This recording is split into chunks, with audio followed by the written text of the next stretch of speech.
Buckle up! It's time to get up to speed with the Sega Sonic series.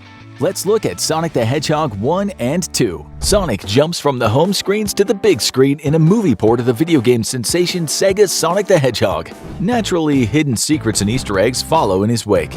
Let's give this flick a spin and see what we can catch. Sonic the Hedgehog takes our title character and throws him into a fish-out-of-water story. That is, a story that takes a character out of their familiar surroundings. Hilarity and/or drama are then supposed to ensue. Sonic, voiced by Ben Schwartz, finds himself seeking sanctuary on Earth after an attempt is made on his life in his home world. He stays under the radar for years in the small town of Green Hills. Ultimately, he longs for a relationship with the town's community, especially Tom and Maddie Wachowski, played by James Marsden and Tika Sumpter. Luckily, the evil element that forced Sonic out of his home when he was younger hasn't caught up to him on our world. But if they do, Sonic has provisions in line. He'll use magic rings given to him by the owl Longclaw to jump to another world. His next sanctuary, a mushroom planet, which he's not too enthused about calling home.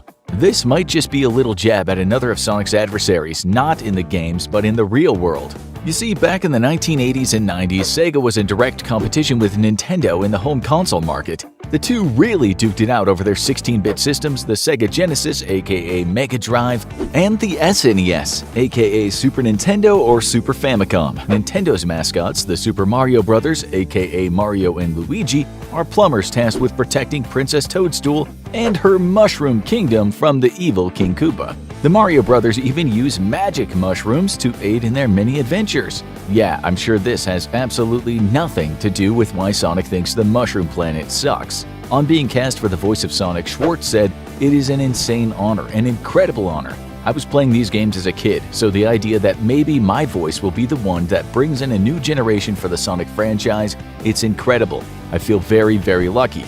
Did you know that Ben didn't just lend his voice to the character but also provided motion capture for Sonic's facial expressions? A lot went into bringing the little blue blur to life. Director Jeff Fowler and the special effects team went to extra lengths to help Schwartz's performance shine through, regardless of the fact that Ben wasn't even on set. Ben told Polygon we had 3 different versions of the Sonic doll. The one that I guess you can call a doll, the one that you would hold, and then for James they also had like a tennis ball. The whole thing was eye lines. They didn't want it to look like James was just looking at a person, and they wanted to know exactly where Sonic's eyes would be, which I thought was so great. If you're gonna bring a hero like Sonic to life, you need someone just as animated to inhabit the role of his evil adversary, Dr. Robotnik. Enter Sacha Baron Cohen. Oh wait, no, actually he turned down the role, which paved way for another comic genius to fill Eggman's shoes, Jim Carrey. What attracted him most about the project? Turns out his daughter was a huge fan of the games growing up. Enough said. Of course, with Jim Carrey, there's always much more to be said. In fact, did you know that he was given creative freedom for most of his performance? Jim sure seems to be having a heck of a lot of fun. Check out this sequence in his lab when the screen appears behind him. At one point, he pretends to be chased by a Tyrannosaurus Rex. Did you know this is a little wink at another role for Carrey that might have been? He was being considered for the role of another doctor, a mathematician who specialized in chaos theory. Dinosaurs? Chaos theory? Of course, I'm talking about Dr. Ian Malcolm, who wound up being played iconically by Jeff Goldblum back in 1993's blockbuster hit Jurassic Park.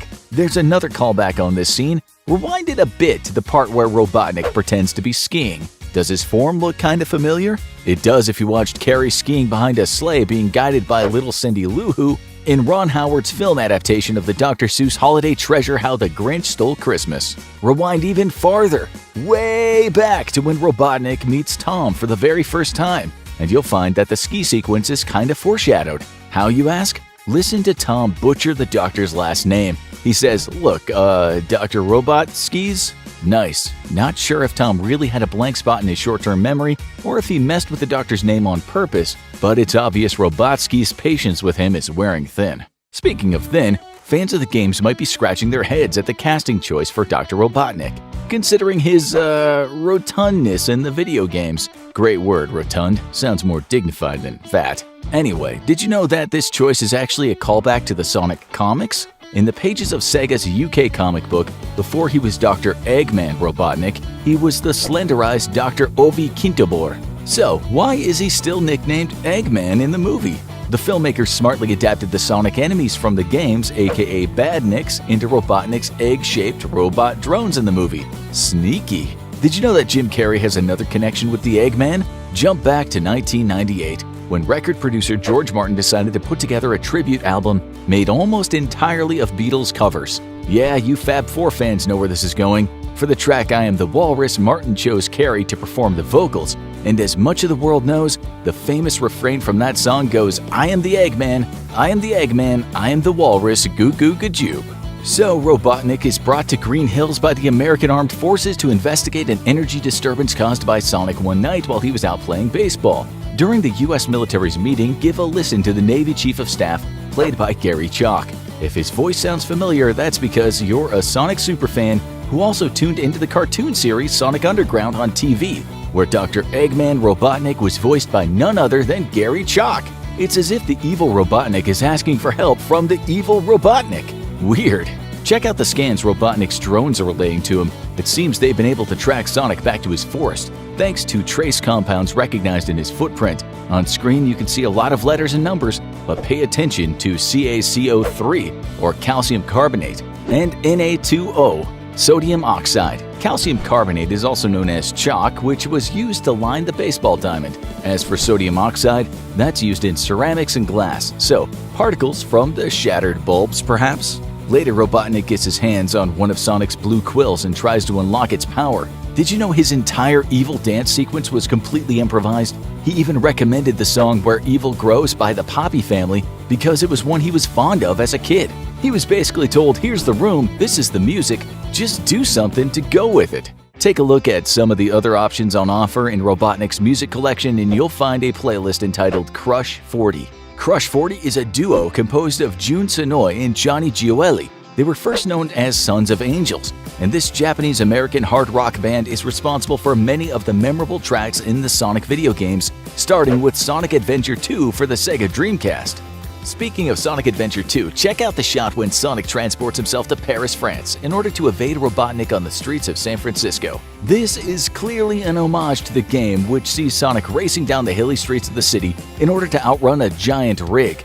By the way, did it seem random for Sonic to transport himself to Paris in the movie? Not if you paid attention to the massive ad alongside of the bus he slides under. The monument pictured is the famous Eiffel Tower, and the words in the French flag's blue, white, and red read "Visit Paris." Sounds like a plan. Just goes to show you always keep your eyes open anytime Sonic is running or in peril. Case in point, Sonic strikes a number of familiar video game poses throughout the movie. Back during the chase through the streets of San Francisco, check out this jump when Sonic switches from one side of the street to the other. It's a familiar pose for anyone who recognizes Sonic from the 2018 crossover fighting game Super Smash Bros. Ultimate on the Nintendo Switch. Oh, and remember the scene where Sonic and Tom are sharing a motel room? Watch as Sonic becomes a whirlwind of activity all over the room. In the top left corner, you can see him teetering on the light fixture over the bed, like he does when he gets too close to the edge of platforms in the video games. By the way, this little Easter egg was added at the request of lead Sonic designer Tyson Hess. Perhaps you also remember a dance sensation that was sweeping the nation known as flossing. No, flossing did not originate with Sonic. Hardcore gamers will undoubtedly remember the move becoming popular thanks to a multi-platform online game, the Battle Royale Supreme Fortnite. Well, even Sonic catches the flossing fever not once but twice in the movie. First when he and Tom take down the big tank, and second when he learns that his cave has moved up in the world thanks to Maddie and Tom. Did you know that at one point Paul Rudd was considered for the role of Tom Wachowski? Of course, Paul played Ant-Man in the Marvel Cinematic Universe, but he was also not the only Marvel actioner Paramount looked at for the part. Donut Lord, as Sonic calls Tom, was almost played by Star-Lord himself, Chris Pratt. Pratt was being looked at for the voice of Sonic. As it turns out, Pratt is voicing another video game icon in 2023, Mario in the Super Mario Bros. Movie. And no, I did not repeat myself, Mario is Mario's full name, straight up, no joke, for realsies. There was one more actor of note in the running for the part of Tom, and that was Adam Pally. Of course, he didn't get cast as Tom, but unlike Chris and Paul, he got shifted into another role in the film, Deputy Wade, Tom's co-worker who always seems to be in way over his head. Speaking of over his head, let's jump back to when Robotnik's Badnik drone lays waste to Tom's house. When Sonic jumps on top, he exclaims, "Can you believe Amazon was going to deliver packages with these things?" Of course, drone delivery is something that's been talked about for some time. In fact, another project involving Ben Schwartz made fun of the concept as far back as 2015. Yeah, it doesn't sound that long ago, but we're coming up on 8 years. Crazy, right? Ben Schwartz plays Jean-Ralphio Saperstein in the hit network sitcom Parks and Recreation. In Season 7, there was an episode called Grizzlebox, about the local internet company known as Grizzle, which sent out drones to the townsfolk of Pawnee. The drones carried unsolicited gifts prompted from people's private online internet searches. Sweet, but creepy. What's even creepier, the drone delivery tech may be closer than we think. Amazon is already going through an approval process for testing their drone delivery program in Bryan, Texas by the end of 2022. Much like Pawnee, Indiana, Green Hills, Montana is a small town, and Sonic is beginning to realize that there is a world of experiences out there that he hasn't had the chance to, well, experience. So while he and Tom are at the Piston Pit bar, they work on Sonic's bucket list. Real quick, take a look at the overhead menu. Want to know what they serve at this bar?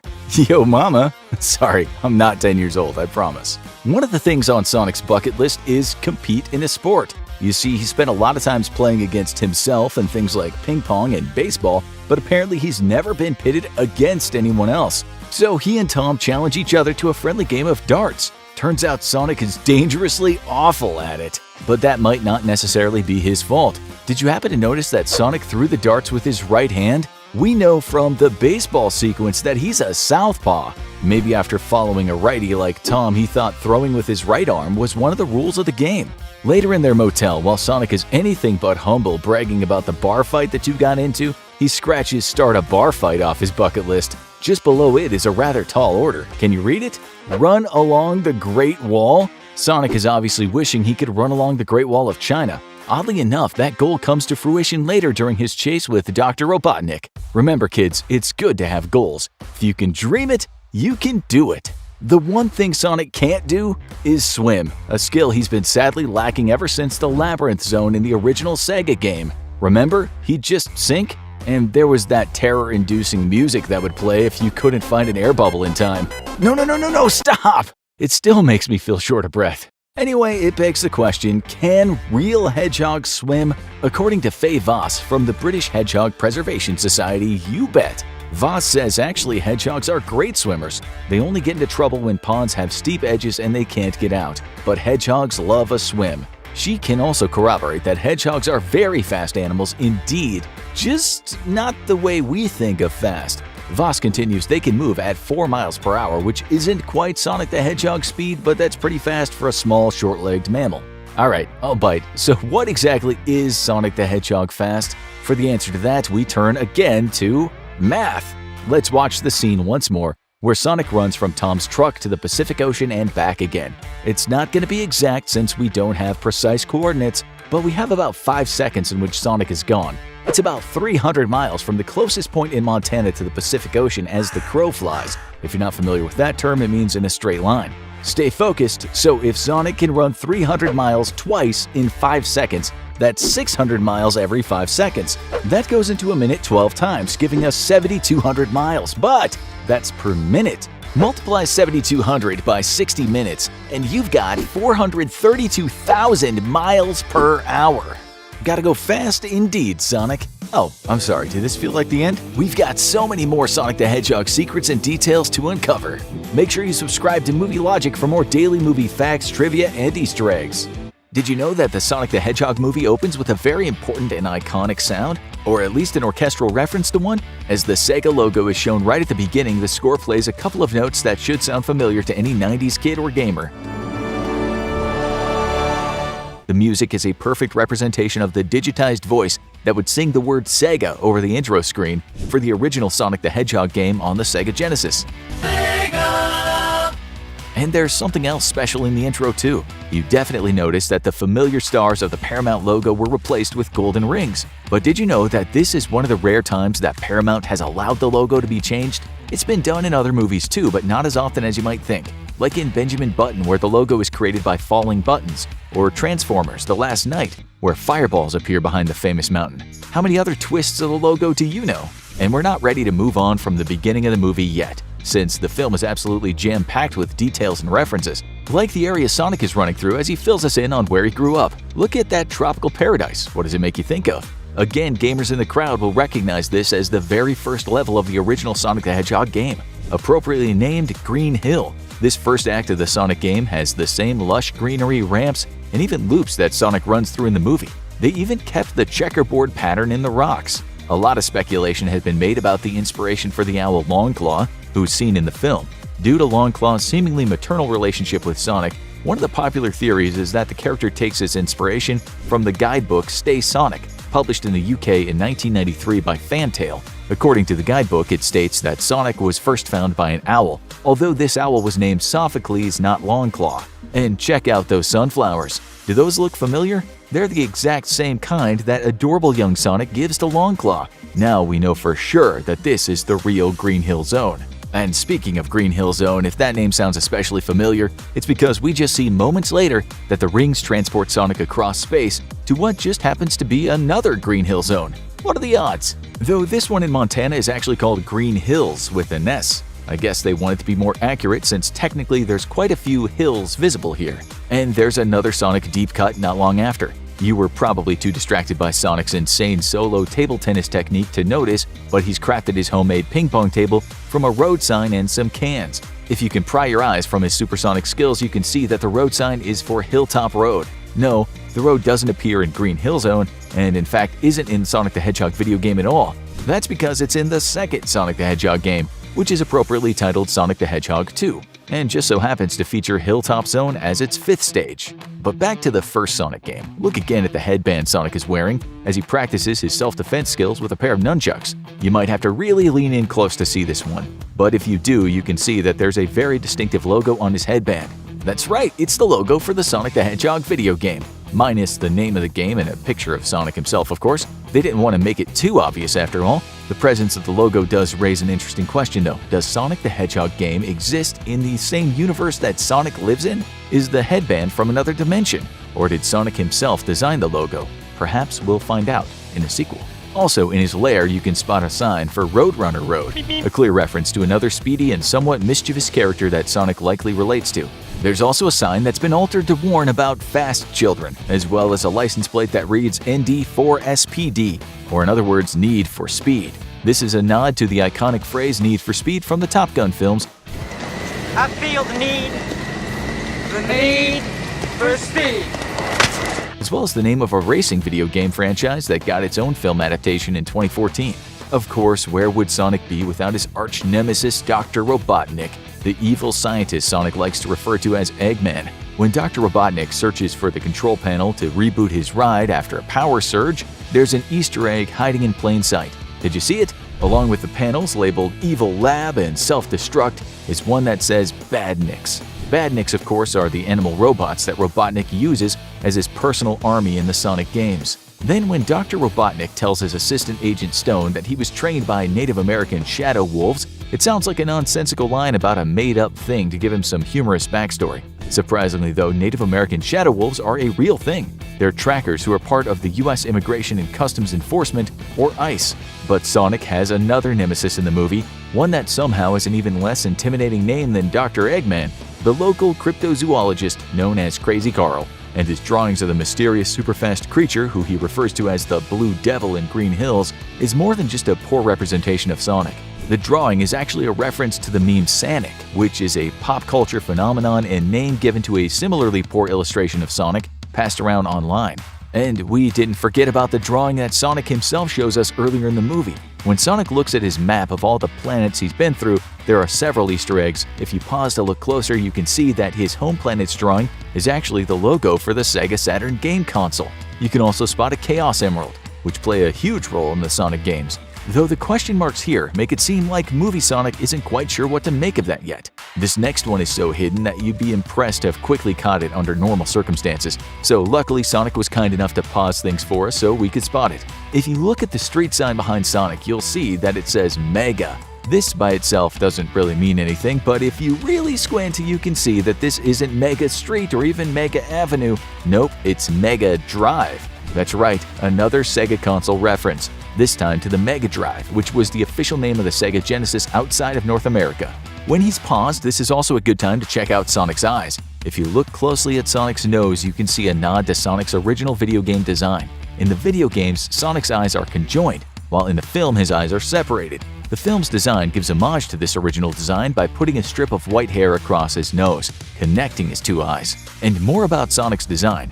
You might remember that there was a huge audience backlash over Sonic's design. The studio heard the criticisms and moved quickly to redesign the character's look, much to the delight of fans. But have you ever wondered what the business implications of the move were? Apart from having to push the film's release date back 3 months to complete the redesigns, it cost an additional $5 million, and the visual effects studio Moving Picture Company had to close down its Vancouver studio. One thing the film definitely got right is the soundtrack. Not only is it filled with great songs like Don't Stop Me Now by Queen, Sonic is clearly a classic rock fan, as evidenced by him owning Van Halen records. But there's a nod to a classic Sonic song too.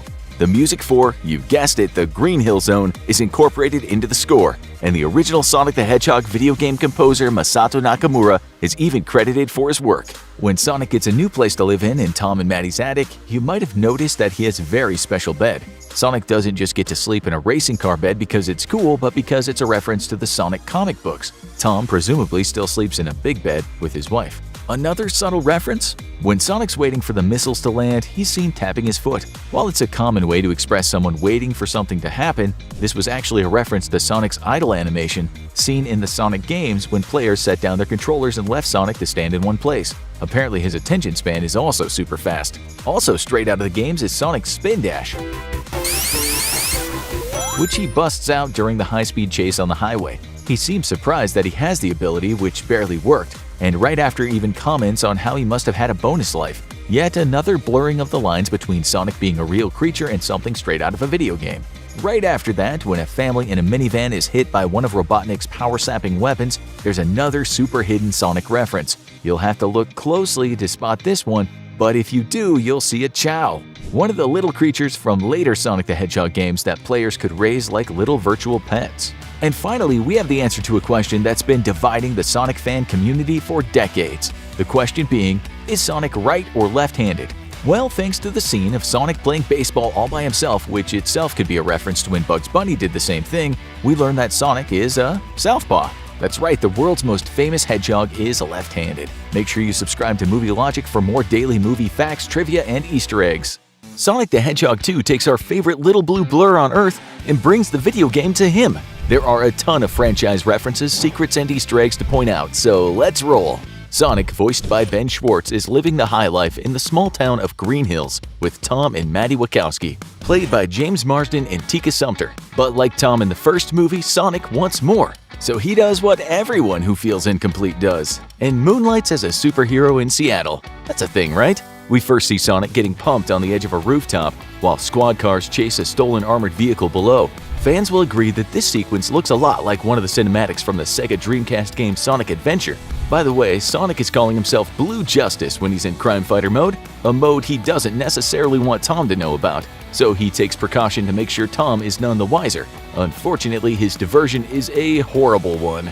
Unlike Ferris Bueller, who's able to snow his parents with a recording and a decoy body in Ferris Bueller's Day Off, Sonic's attempt falls way short. Watch as Tom comes across Sonic's decoy in the attic. Sloppy work, Sonic. Take a closer look at that decoy. Does it remind you of anything? It's as if Sonic was inspired by Crazy Carl from the first movie, and therefore real-life YouTuber Onyx Hart, who created the Microsoft Paint meme sensation Sonic the Hedgehog.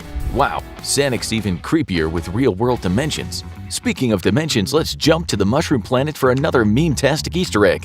When we last left our villain, Dr. Robotnik, he was banished to the Mushroom Realm by our heroes with no means of escape. But like the saying goes, what doesn't kill you makes you an obviously crazier version of yourself and actually closer to your video game counterpart.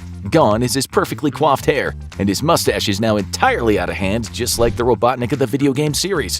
But still no paunch on the evil mastermind. Did you know that Jim Carrey wanted to appear more plump in the sequel? The higher-ups at the studio shot the idea down though. Still, if you want to see how Carrey would have looked as a more direct copy of his video game villain, you need look no further than Agent Stone's computer concepts at his storefront evil lair. No, not that Agent Stone, this Agent Stone, played by Lee Majdoub. There he is, boom, right there, after the French maid concept, ooh la la. But I digress. Back to the meme. Dr. Robotnik successfully concocts the means to open a portal to another world in less than a year's time. Enter Knuckles, an echidna, and the last of his tribe. When he sees Sonic's quill, Robotnik tells him where he got it and says, "I'd be happy to show you the way." This is a play on a popular Knuckles meme that originated in Uganda. In the meme, Knuckles continually asks, "Do you know the way?" Well, Dr. Robotnik certainly does. Knuckles is voiced by Idris Elba, who did a lot of backstory research in order to bring the character to life. According to director Jeff Fowler, he wanted Knuckles to be portrayed more like his earlier appearances in the video game series. His entire existence is about honor and about being a warrior. This is why it's not surprising that John Cena, Dwayne Johnson, and Jason Momoa were also among the actors considered for the role. Elba and Cena shared the screen in the 2021 DC anti-hero flick The Suicide Squad.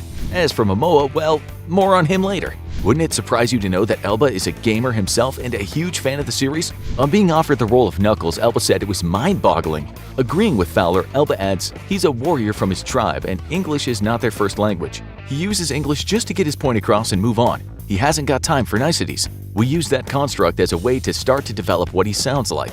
Of course, Robotnik could care less about Knuckles' voice compared to what the little warrior brings to the table in the way of might. Check out how easily he handles his little blue nemesis Sonic, or this water truck for that matter. As we all know, Sonic hates water. Watching this little red terror blast through that truck in a cascade of H2O must be something out of Sonic's worst nightmare. But did you happen to see the branding on that water truck? Splash Hills Spring Water. Fans of the video game will recognize Splash Hills as the first zone in Sonic the Hedgehog 4 Episode 1.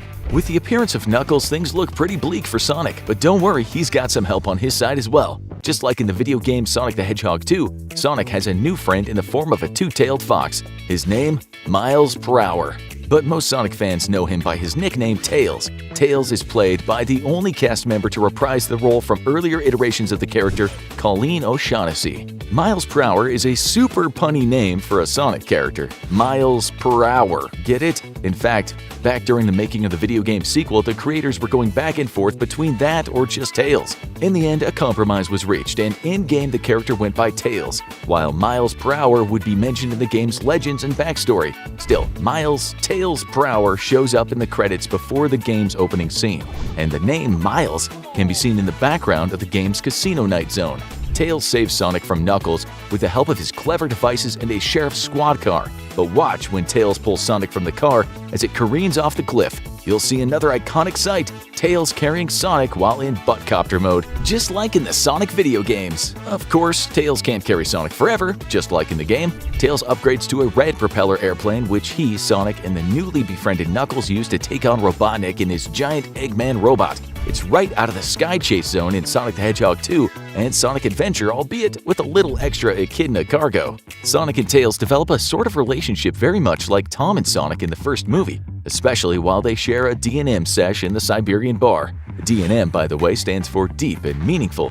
A nice intimate chat. This time Sonic fills Tom's role as mentor. He even tucks Tails under a blanket by the fire just like Tom did with him at the motel in the first movie. This looks like the beginning of a beautiful friendship. Just like in the games, Tails has a love for mechanics and builds some contraptions to help Sonic and his friends when the going gets tough. One such invention is called the Miles Electric, which helps him to successfully locate Sonic and not so successfully converse with the Siberian locals. Did you know the device also holds an Easter egg? Whenever you catch a glimpse of its screen, pause the movie and look down in the right-hand corner. You should see what looks like some sort of coordinates or a serial number or something. M.D11.21.92. Sonic fans of a certain age will remember 11/21/1992 was the long-awaited release date for the Sonic video game sequel. As for the M.D, MD stands for Mega Drive, the name of the Sega Genesis outside of the United States. Not all Easter eggs are from the video games. Tails has a yellow backpack where he keeps all his techno goodies. If this isn't the first time you've seen it, that means you must have tuned in to the Sonic the Hedgehog cartoon series back in the early 90s. In episode 11 of season 2, entitled Droodhenge, Tails wears a similar yellow backpack. In this show, the voice of Tails is performed by Bradley Pierce. Why not Colleen O'Shaughnessy? Well, she didn't start voicing the part of Tails until the Sonic Boom video games in 2014.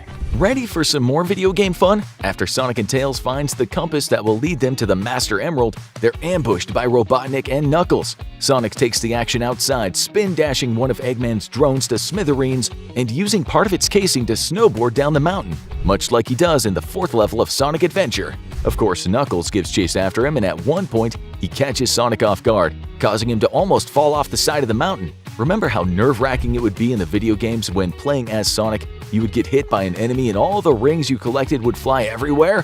Well, it's like the same thing happens here. We watch all of Sonic's rings fall away. You can even hear them tinkle as they fall, almost like they do in the games. Knuckles may get the best of Sonic, but Robotnik's backstabbing causes him to rethink his alliances. What seals the deal? Sonic saves his life. After Robotnik retrieves the Master Emerald, the temple collapses around everyone. Knuckles gets stuck under a column and is left to die. I mean, that's what would have happened if Sonic didn't face his fear of water and come to Knuckles' rescue. Watch as Sonic pushes the column. A massive air bubble appears in front of him, and he sucks it in just like he does in the Labyrinth Zone in the first Sonic the Hedgehog video game.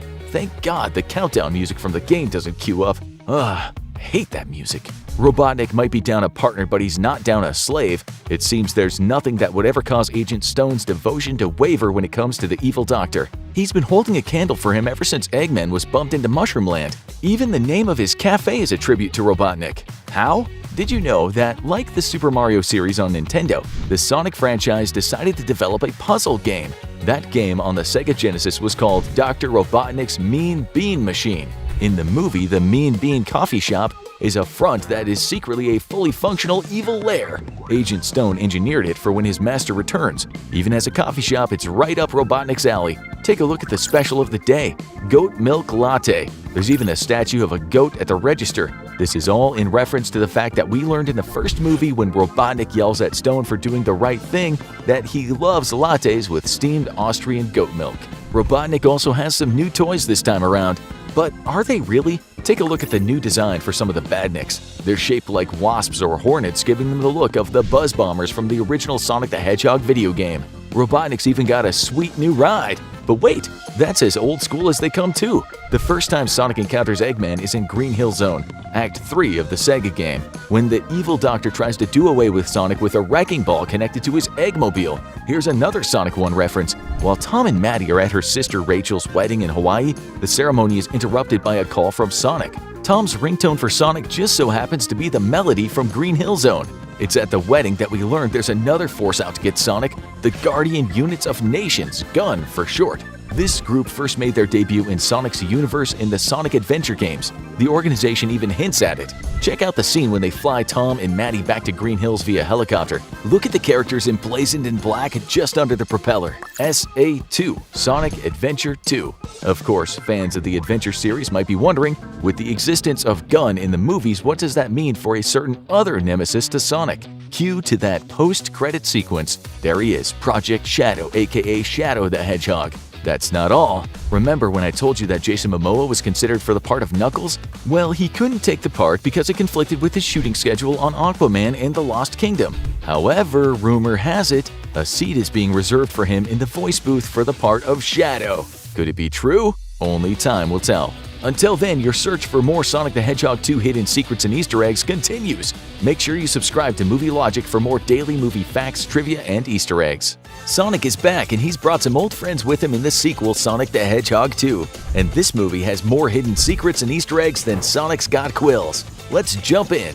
The movie Sonic the Hedgehog 2 takes elements of the first movie and mixes it with more story and action from the video games. This time around, Sonic is joined by the lovable double-tailed fox Miles per Hour. Get it? Miles per hour? Anyway, you know him better as Tails, and he's voiced by Colleen O'Shaughnessy. Colleen has been the voice of Tails for about a decade across both video games and cartoons. Little did she know that her reputation preceded her when it came to another member of the cast, Jim Carrey. Remember our latest video on the first Sonic film? Jim came on board because his daughter was a fan of the video games. Colleen recalls being starstruck on meeting Carrey. According to O'Shaughnessy, I said, "Hi, I'm Colleen, I play Tails." He grabbed both my hands, bent over, and went, "I know." And it was so sweet. He had the sweetest smile on his face, and I was like, I'm gonna cry. And I know he said something after that, and I'm sure I said things too, but I have no idea beyond that what either of us said.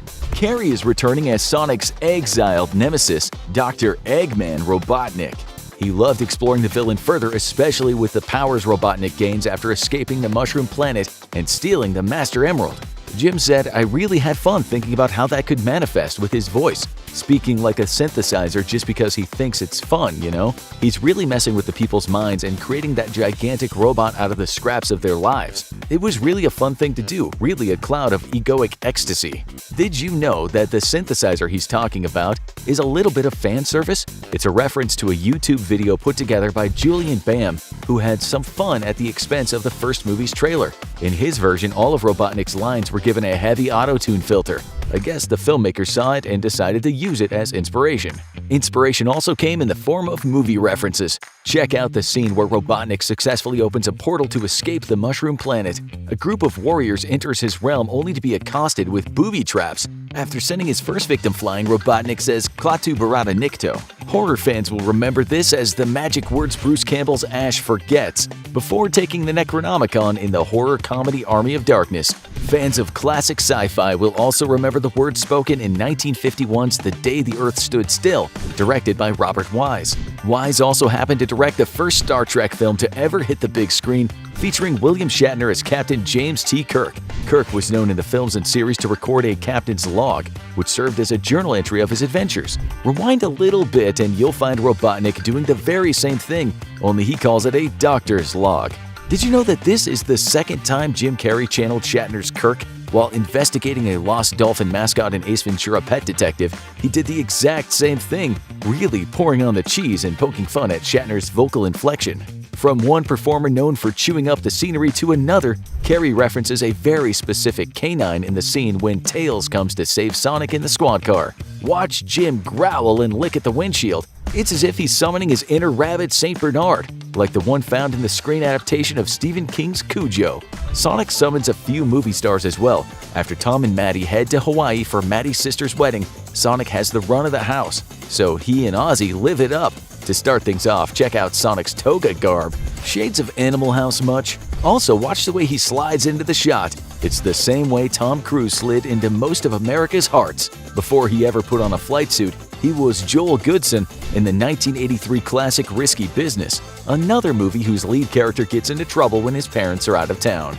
Oh, but Sonic's not done yet. He's jumping all around on the furniture while eating junk food like another famous character who was left home alone. That's right, Sonic's gone full Kevin McAllister. As irresponsible as he's being at home, it's nothing compared to the superhero antics he attempts at the top of the movie. When James Marsden's Tom Wachowski catches wind that Sonic's trying to moonlight as a Batman-type vigilante, he has a sit-down with his little buddy to talk about what it takes to be a real hero. Turns out it doesn't include destroying half a city block. When he mentions this to Sonic, the little blue blur replies, "That block was already messed up." Does that line sound familiar? Fans of Chris Tucker will remember he said the exact same thing in his boss's office after shooting a car loaded with C4 explosive in the blockbuster buddy cop film Rush Hour. Real quick, back to that opening chase sequence. How cool was the part when the manhole covers explode and fill the streets with water? This is a little reference that director Jeff Fowler decided to sprinkle in from the cinematic at the beginning of the video game Sonic Adventure. Speaking of water, we all know by now that Sonic is not a fan of H2O. Well, he better get over that super quick, because he has to cross an ocean in order to reach the Master Emerald before Robotnik and his new ally Knuckles. What's worse, he's got to do it on foot. Standing on the shore facing his biggest fear, Sonic says, "Water. Why did it have to be water?" Well, he's in good company. Back in 1981, Harrison Ford's Indiana Jones uttered the same exact words when it came to his biggest fear. Snakes. Why did it have to be snakes? Not to be outdone, Carrey answers with his own Raiders of the Lost Ark reference. Watch as Robotnik and Knuckles are moving through, well, the Labyrinth Zone, the fourth zone in the original Sonic the Hedgehog video game. I'm not kidding, it's like watching someone play the level in real life, right down to the random shiny crystals. Even later on, when Sonic slides down the water ramps, it's almost like he's reenacting the sequence in the game. Anyway, at one point, Robotnik and Knuckles are running from a large round boulder. Robotnik screams, "I don't want to die like this, it's derivative." If something is called derivative, it means that it closely imitates something that came before it, usually in an unsatisfying way. Well, Robotnik's referring to the unforgettable opening scene from Raiders of the Lost Ark, when Indy himself must outrun a giant boulder and escape with a golden idol. Eggman knows you just can't beat a classic. Speaking of, Knuckles, voiced intensely by Idris Elba, hits his own classic movie reference right out of the park, literally. Though the little red echidna forms an alliance with Robotnik early on in order to acquire the Master Emerald, like in the games, he eventually learns that honor truly lives on Sonic's side of the race to harness ultimate power. His head-to-head battles with the Hedgehog shift to a friendly game of baseball by the end of the movie, and when he gets his first hit, he smacks the ball through the scoreboard. Cue the music. Fans of classic sports movies will remember this song as the main theme from the movie The Natural. In that movie, Roy Hobbs, played by Robert Redford, smacks a baseball into the stadium lights, creating an unforgettable spectacle as he rounds his bases for a home run under Randy Newman's inspirational score. Yes, that Randy Newman, who was responsible for so much of the Disney Pixar music you know and love, including Toy Story, Monsters, Inc., and Cars. There are some other sly music cues that might perk up your ears. When Robotnik reveals his humongous Death Egg robot mech, he brings it to life from inside, controlling the robot with his own movements. Before taking his first step, Robotnik cues up some music by playing some leg guitar. The song he summons is from the album Vulgar Display of Power by heavy metal band Pantera, and it's called Walk. Aptly named song since that's what the mech does. And also a well-chosen album name too, since that's exactly what Robotnik is showing the town of Green Hills, a vulgar display of power. This next one hits on an extra level for gamers who caught it. First, a little background. Maddie's sister Rachel, played by Natasha Rothwell, has just found out that her wedding was a hoax in order for the Guardian units of nations to monitor Tom and Maddie and apprehend Sonic. Rachel's fiancé, Randall, played by Shamar Moore, turned out to be an undercover agent. Well, love hath no fury like a woman scorned, and Rachel's out to get him for using her. Cue the music, Barracuda by the rock band Heart, off their album Little Queen. Did you know that the classic rock song was written for the purpose of revenge? Well, that puts it in the right context for Rachel, but Genesis and Saturn gamers know there's another secret meaning. The video game Sonic 3D Blast had a secret code that would allow players to select the level they wanted to play. On the controller, simply press the buttons B, A, right, A, C, up, down, A. Sure, it's missing an R, but the simple way to remember the code was the word Barracuda. Wow, talk about a deep cut. Ready for a deeper one? At one point on their quest for the Master Emerald, Sonic and Tails find themselves in a Siberian saloon where they must enter into a dance-off for their lives with one of the locals. We're treated to some music from the local band before Sonic brings the uptown funk. But I'm not talking about either of those tunes. Jump back to when our quilled and furry buddies first enter the bar. Sounds like the beginning of a joke. A hedgehog and a fox walk into a bar. Anyway, listen to what the house band is playing before being so rudely interrupted by our anthropomorphic little outsiders. Any kid from the 80s and 90s will recognize the tune as the Tetris song. Tetris was and continues to be a popular block-based puzzle video game that originated in Russia. Did you know that the Tetris song didn't come from the video game? It was originally a Russian folk song called Korobeniki and was adapted from a poem of the same name by Russian poet Nikolai Nekrasov. Korobeniki means peddler, and the story revolves around a particular peddler named Ivan who wants to marry a field worker named Katerina, but dies before he gets the chance. Tragic. Before we get too doom and gloom, let's jump back to the dance-off. When Sonic cues up Mark Ronson's Uptown Funk featuring Bruno Mars, he talks to Tails and tells him, "Just follow my moves, you'll be fine." Tails should feel right at home with this command. In his first appearance in Sonic the Hedgehog 2, Tails would accompany Sonic in single-player mode, and the AI sprite would just follow Sonic around. Although, a little tip, plug the second Genesis controller into the console. You can't open power-ups, but you can control Tails' movements around the screen in single-player mode. Also, if you want, you can go into the options menu to play as Tails only in single-player mode, Sonic the Hedgehog not included. Tails helps Sonic bring down the house by materializing some holographic clones, and Sonic makes a mad leap into the air and strikes a couple of poses before coming in for a landing. Did that last one look familiar to you? The finger gun split is the same pose Sonic strikes on the cover art for the Sega Dreamcast game Sonic Adventure. You know, I taught Sonic those moves. I can do them, I just don't want to right now. It's safe to say that Sonic is quite the little mover, not just in the movies, not just in the games, but in real life as well. Ben Schwartz, the voice of Sonic, saw to that. Did you know that the actor planted a stuffed Sonic toy at Los Angeles International Airport, hoping it would be found and taken on an adventure? He left it with a kind note asking for Sonic to be taken and shared by travelers who would be willing to take PG pics with him and mark on his socks and shoes or in Ben's original letter where he'd been. Ever the pragmatist, Schwartz was aware that the plush Sonic could just be stolen and kept. In that event, he mentioned that he hoped Travel Sonic, as the doll would come to be called, brought its new owner joy. A week after Ben announced Travel Sonic on his Twitter account, it was reported that the stuffed blue blur had made it to Honolulu, Hawaii. Just getting your second wind? Because we've got more Sonic the Hedgehog 2 secrets and Easter eggs for you. Make sure you subscribe to Movie Logic for more daily movie facts, trivia, and Easter eggs. Now let's look back at our trailer breakdown before we had all the answers for Sonic 2. Marvel at all the details we got right, and have a laugh at the ones we didn't. The trailer opens with us getting a good look at Knuckles the Echidna, who started out opposing Sonic in the video games but soon became an ally. Sonic makes a comment where he calls him the Winter Soldier, a reference to Bucky Barnes, the assassin who was sent after Captain America. Calling Knuckles a would-be assassin makes it clear that we're still in part of the Sonic timeline where they aren't friends yet. Also, if you remember the beginning of the first Sonic movie, it was a group of what looked like echidnas that chased Sonic out of his homeworld and into ours. Did Robotnik somehow transport him to our world and brainwash him into going after Sonic like in the games? Next, we see Tom at Maddie's sister's wedding. In case you don't remember, that's the same sister who was trying to get Maddie to dump Tom in the first movie. Looks like they've patched things up enough for him to be invited to the wedding, but she isn't pleased when his cell phone goes off in the middle of the ceremony. You almost definitely didn't notice it the first time, but take a look at that profile pic he has for Sonic in his contacts. Does it look familiar? It appears to be the same hat Sonic was wearing after he visited the world's largest rubber band ball. Next, we'll see Sonic sliding down a mountain carrying a passed-out Miles Prower, though you probably know him better by his nickname, Tails. Sonic is calling Tom from a cell phone of his own, so it looks like in addition to living in Tom's house, he might have also been added to the family cell phone plan. Good for Sonic. Of course, sliding down a mountain is nothing new for Sonic. He's been doing it since all the way back in 1993, when he snowboarded in Sonic the Hedgehog 3. Tom throws one of Sonic's rings, so it looks like Tom gets to keep a couple on him in case of emergencies, and Sonic and Tails crash the wedding, literally.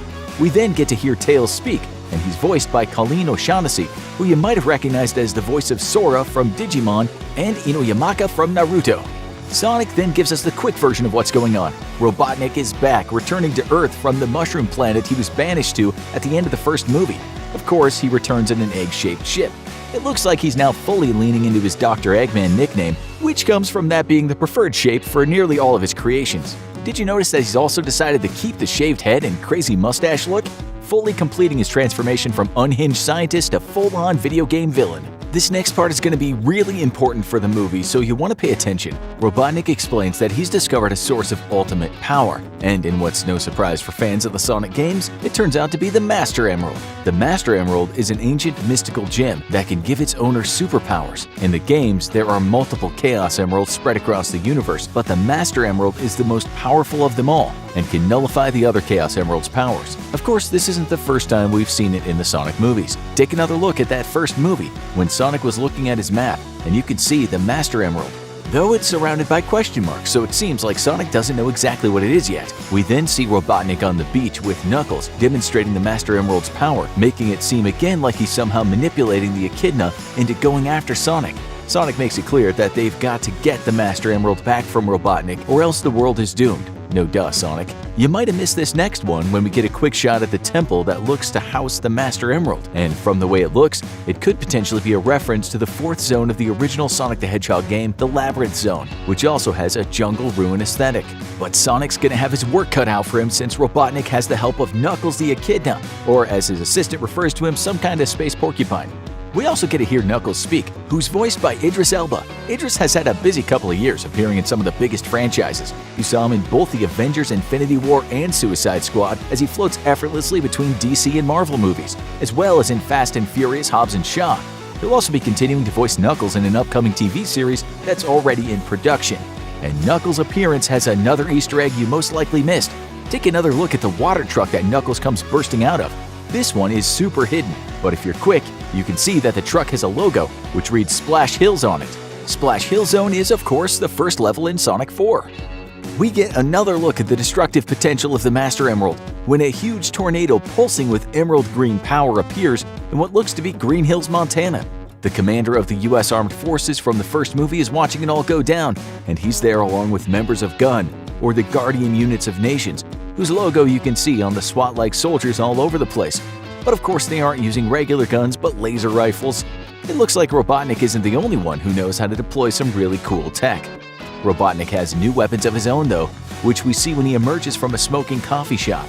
He can now use the power of the Master Emerald to destroy a helicopter, lift an entire train into the air, and even fly up into that same magical tornado. Wow, Robotnik really leveled up from the last movie. Sonic and Tails are then shown approaching a giant owl statue that looks just like his mentor and guardian, Longclaw, from the first movie. If you remember, Longclaw is the one who originally gave Sonic the rings, so it's clear that this race of owls has a special connection to powerful magical items. If you're super quick, you can see that the owl door even has carvings of all 7 Chaos Emeralds, as well as a giant emerald which most likely is supposed to represent the Master Emerald. And there's also some crazy ancient tech here, since it looks like the door has some kind of stone combination lock on it too. But just when you think Sonic and Tails might be able to figure out the legend of this hidden temple, Robotnik, Knuckles, and an army of robots arrive. Did Sonic and Tails lead them right to what he needed? Did he hide a tracker on one of them? Or does he have some other way of figuring out exactly where Sonic went? Robotnik fires a missile at Sonic, and Tails is worried, but it looks like Sonic has gotten even more comfortable with his spin dash ability that he seemed to be grappling with in the first movie. Sonic's then back on his snowboard, and this time it looks a lot like how it did in the Sonic Adventure game, which appeared on the Sega Dreamcast console in 1998. But take a closer look at that snowboard, and you'll see that it isn't an actual snowboard at all, but a piece of debris from one of Eggman's robots, since Sonic is both talented and resourceful. And Sonic isn't the only one who knows how to shred down a mountain, and the Winter Soldier Echidna is soon right on his tail. We then get a hint that the Sonic movie has moved up the west coast of the United States, at least for this scene, since the cop cars make it clear that we're now in Seattle. You probably remember that much of the last movie took place in San Francisco, and just like San Francisco, when Sonic's in town, it unfortunately means there's going to be a lot of collateral damage. Who pays for all this anyway? After a quick shot of Tom and Maddie driving in a beat-up old truck, we get our best look yet at one of Robotnik's scariest creations, the Death Egg Robot. This has appeared in many of the Sonic the Hedgehog games, where its look has evolved from a simple robotic suit that's barely bigger than Robotnik himself to a giant, multi-story tall, building-sized robot that can crush just about anything under its massive feet. And Sonic almost does get squished as he tries to pick up the Master Emerald, but Maddie reaches out of that old beat-up truck just in time to scoop him up before Eggman's metal foot can come down on top of all of them. Next, we see that Tails has retained his abilities as an expert pilot from the video games, and we get a glimpse at his red airplane, the Tornado. We've even seen Sonic stand on the wing of the plane as it flies before too, like he did in Sonic Lost World, which was a game released not on Sega consoles but on the Nintendo Wii U. And as the Death Egg fires missiles at Sonic and Tails, we get a quick glimpse of yet another Easter egg. The plane's tail has the number 761 on it. Seems random, but what is the speed of sound in miles per hour? You guessed it, roughly 761 miles per hour. So the number is a direct reference to Sonic and his supersonic speed. Another fun fact, Tails' full name is actually Miles Prower, a play on the phrase miles per hour. So in a way, the number on the plane is a reference to both of them. This is followed with a montage of action scenes from the movie, as well as a shot of what looks to be Robotnik's new base, which he now has the ability to teleport into thanks to the power of the Master Emerald. It seems like the Emerald might even be more powerful than it was in the games if it's given him this many cool powers. We get some peeks at Sonic and Knuckles fighting, where Sonic uses his super speed to avoid Knuckles' punches, a direct reference to the fight they had in the anime series Sonic X. Of course, it ends with a great quip from Sonic, where he tells him that for a guy named Knuckles, he's really bad at punching. After that, the final trailer for Sonic the Hedgehog 2 is over, and there's nothing else but to wait to see the new Sonic movie for yourself. I hope you liked this video and found some things you missed the first time around in Sonic the Hedgehog 1 and 2. Make sure you subscribe to Movie Logic for more daily movie facts, trivia, and Easter eggs.